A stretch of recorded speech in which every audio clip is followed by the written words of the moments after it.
morning mga kapatid. Our devotion for today can be found in the book of Genesis, and this is the life of Isaac. He was the son whom God's covenant promised to Abraham would be fulfilled. Pinangako ng Panginoon. God established a royal holy line through the seed of Abraham. In fact, as we all know, Jesus, the Christ, the Messiah, would come through his bloodline. It was through that bloodline, that lineage, that God's blessings would flow throughout the generations. Kaya meron tayong Abrahamic covenant. God blessed Isaac until he was the richest man in the country. In a time of famine, sa panahon ng tagutom, Isaac sowed in the land.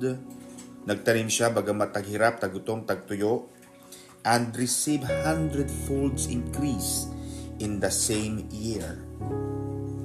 The Bible said, and the man waxed great and went forward and grew until he became very great.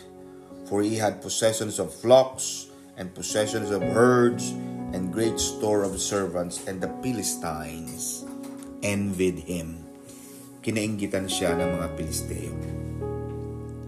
King Abimelech asked Abraham to leave the country because he had acquired so much wealth. Why would this Abraham and his family would acquire so much wealth, despite of the fact that the Philistines could not get any harvest at all? Wala silang kita, wala silang ani, ngunit ang mga anak ng Diyos na si Abraham at Isaac ay pinagpalang mainang na lubos ng Panginoon. God appeared to him in Beersheba and again proclaimed his blessings upon him. Genesis 26 to 24 and 25. Pagpalain kayo ng Panginoon sa panahon natin ito. Nataghirap, mataas ang bilihin, mababa ang palitan, kulang, walang trabaho. Ngunit sa panahon ganito, you will see the greatness, the favor of God. Huwag tayong mawala ng pag-asa sa Panginoon. Patuloy tayong magtanim. And you will see that the Bible said, Isaac sowed, nagtanim sa gitna ng tag-init, sa gitna ng tagutom.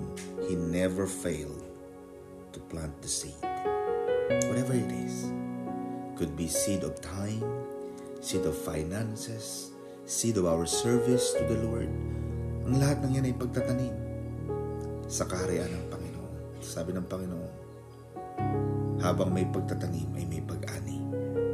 And if we seek the kingdom of God first, if we put God first in our lives, ang lahat ng bagay ay daragdag niya, ibibigay niya sa atin.